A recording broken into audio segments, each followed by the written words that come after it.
Hello guys, welcome to a new video. We want to solve this problem today.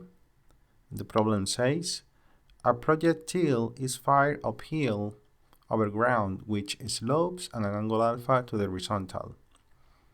We want to find the direction in which it should be aimed to achieve the maximum range. Okay guys, we will set up a coordinate system in which the x-axis is horizontal, like is shown here, and the y-axis is vertical, like is shown here. And the origin is located at the point from which the projectile is launched. So we have the origin of coordinates right here. Okay, so we will have the coordinates of the projectile given by the following equations. Let's write x equal to v t cosine of theta, and I will call this equation number 1. This is the x coordinate of the or the horizontal coordinate of the particle, and we have y equal to vt sine of theta minus 1/2 of the gravity multiplying the time squared, and I will call this equation number 2. Let's remember that if we have this kind of motion, in this situation we have the projectile motion, right? The motion will have two components. The component along the x-axis is going to be constant, or is going to be, it will have the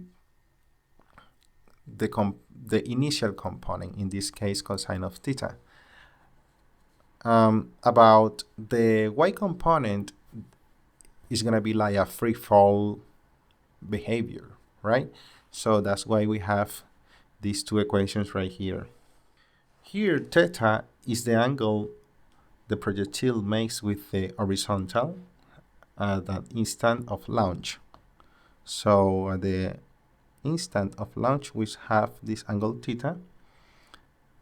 However, when the projectile strikes the ground, its coordinates must satisfy the equation. So when it hits this point right here, the projectile must satisfy this equation: x, y is equal to x tangent of alpha.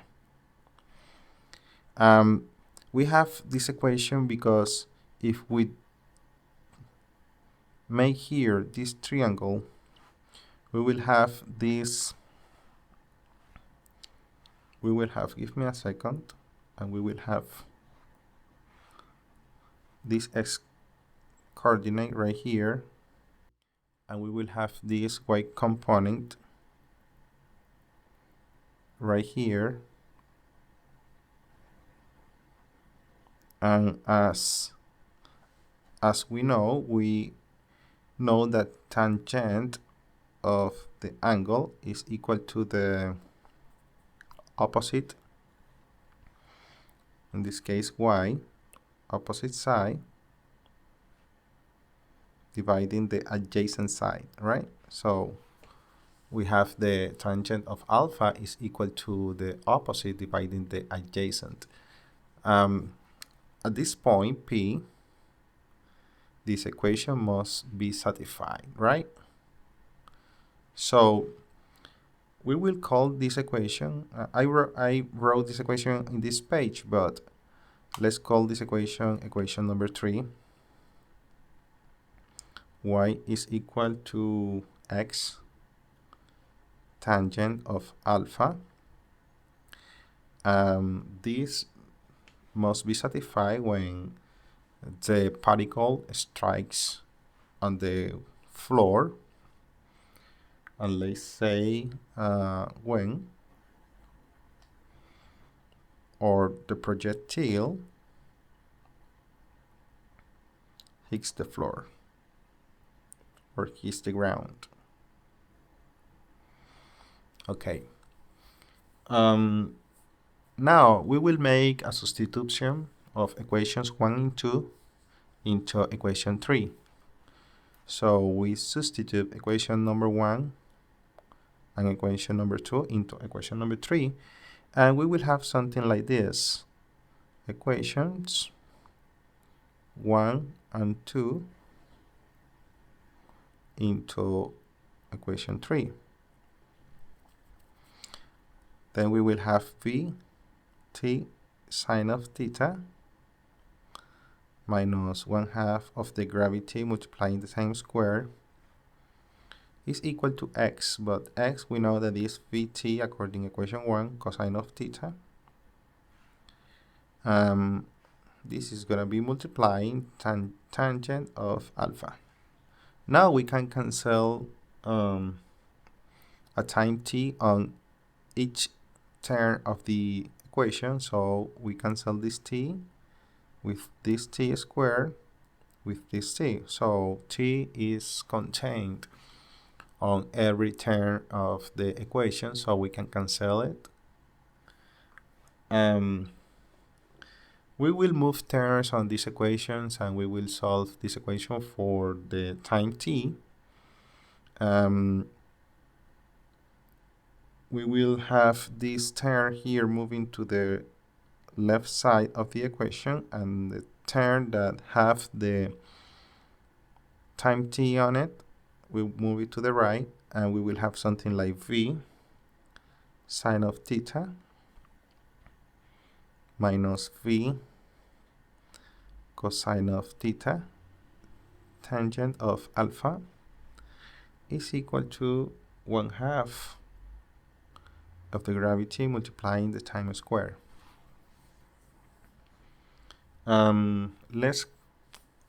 Time square, no, it's just time, because this is just t.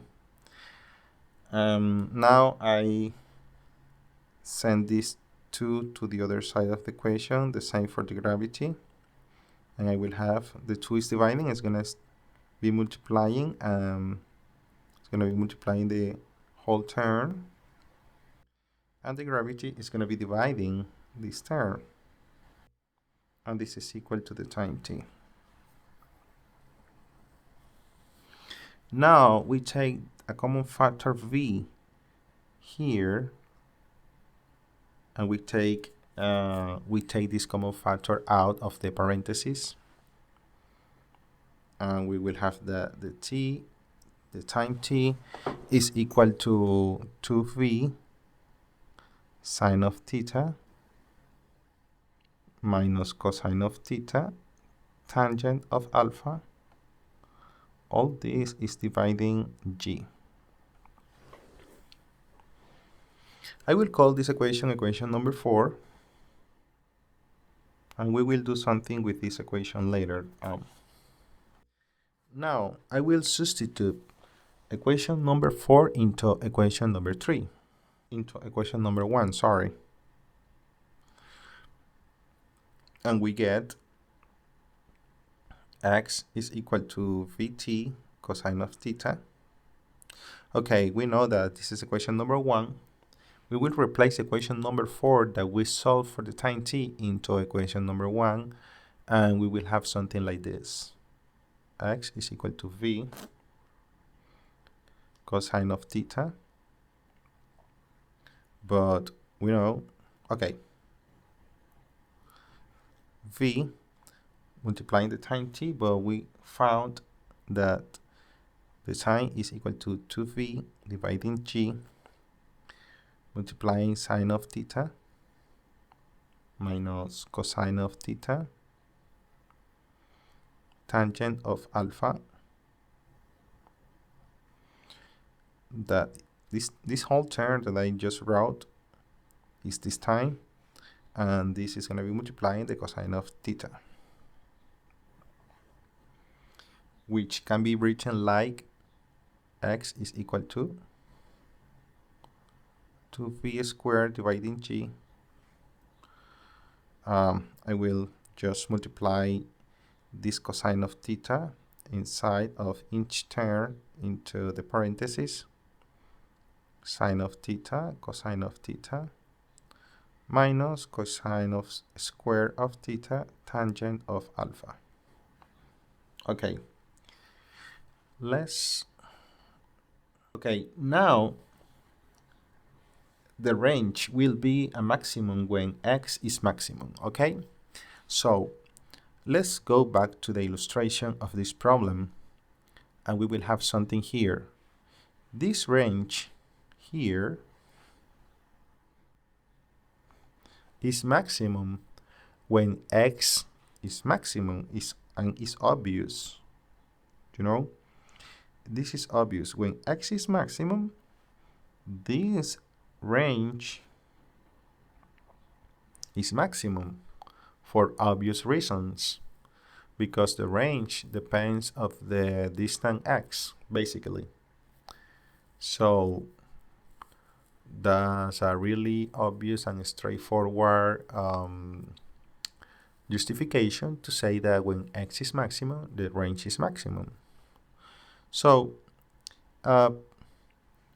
because this is true, we can differentiate this last expression with respect to the angle theta, and that way we find the maximum of this equation or of this expression with respect to the angle theta, right? So basically what we are doing here is taking the derivative of x with respect to the angle theta and making this derivative equal to 0.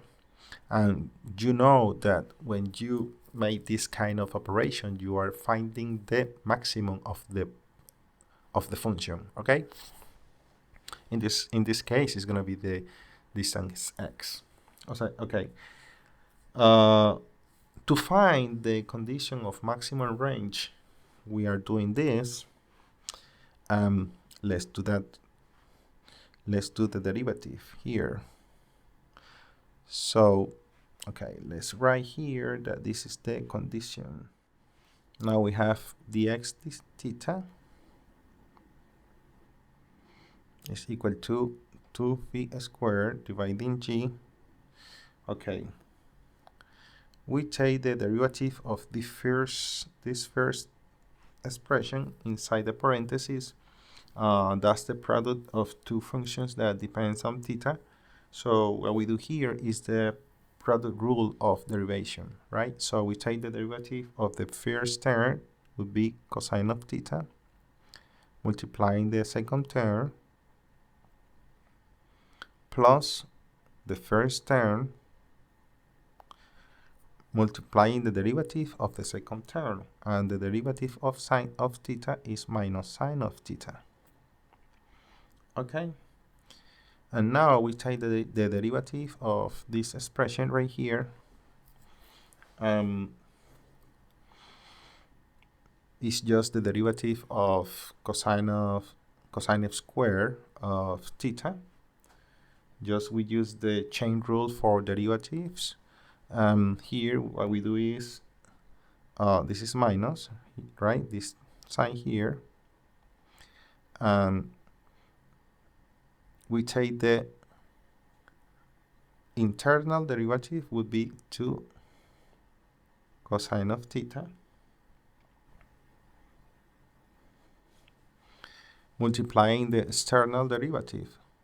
So would be derivative of cosine, it would be minus sine again of theta, and all this multiplying tangent of alpha.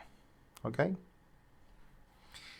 Well, now we simplify this expression right here, so we will get something like this.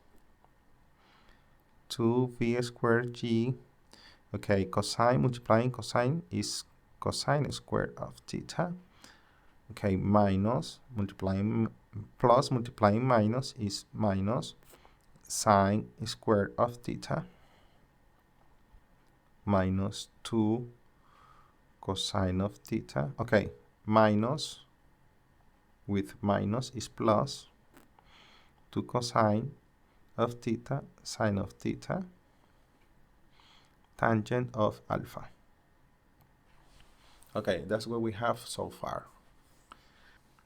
Okay, in this expression, we can't make this term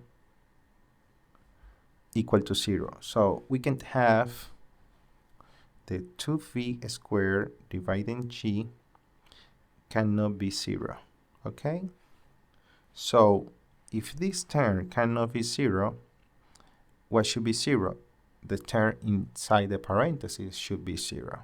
So we will have something like this. Okay, we have this expression equal to 0, and we will recall the following trigonometric identities. Then we can write the last expression, this expression right here, using these two trigonometric identities. We replace these two trigonometric identities into this equation, right? We will have something like cosine of 2 theta is this term, okay, plus sine of 2 theta, sine of 2 theta is this term, multiplying the tangent of alpha equal to 0. Then I send this term to the other side of the equation, and I will have something like cosine of 2 theta is equal to minus sine of 2 theta tangent of alpha. Okay? Finally, we will have something like Finally, we will have something like 1 dividing tangent of alpha. I send this tangent of alpha to the other side of the equation is equal to minus sine of 2 theta dividing cosine of 2 theta. Finally, we'll have, this is what we got as the last expression. Here we have produced an expression relating theta to alpha such that the range will be maximum, okay? So we got this relationship when we made the range maximum, right? But the expression can be simplified further. In order to simplify this expression further, we use the relationship. We use this relationship. 1 dividing tangent of alpha is equal to cotangent of alpha. Okay, but obviously we have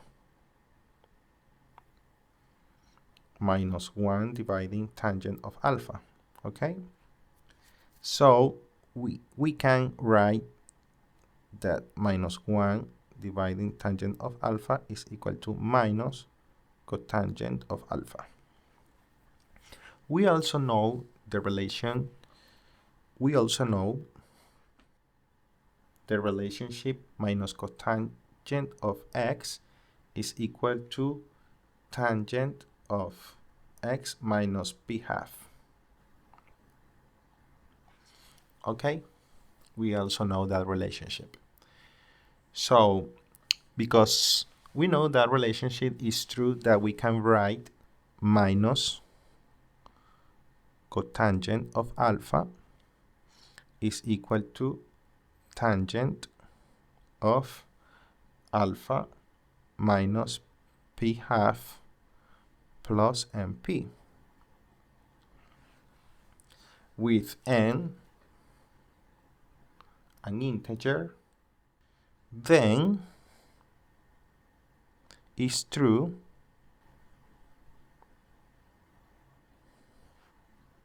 that 1 dividing tangent of alpha is equal to tangent of alpha minus p half plus MP. Okay?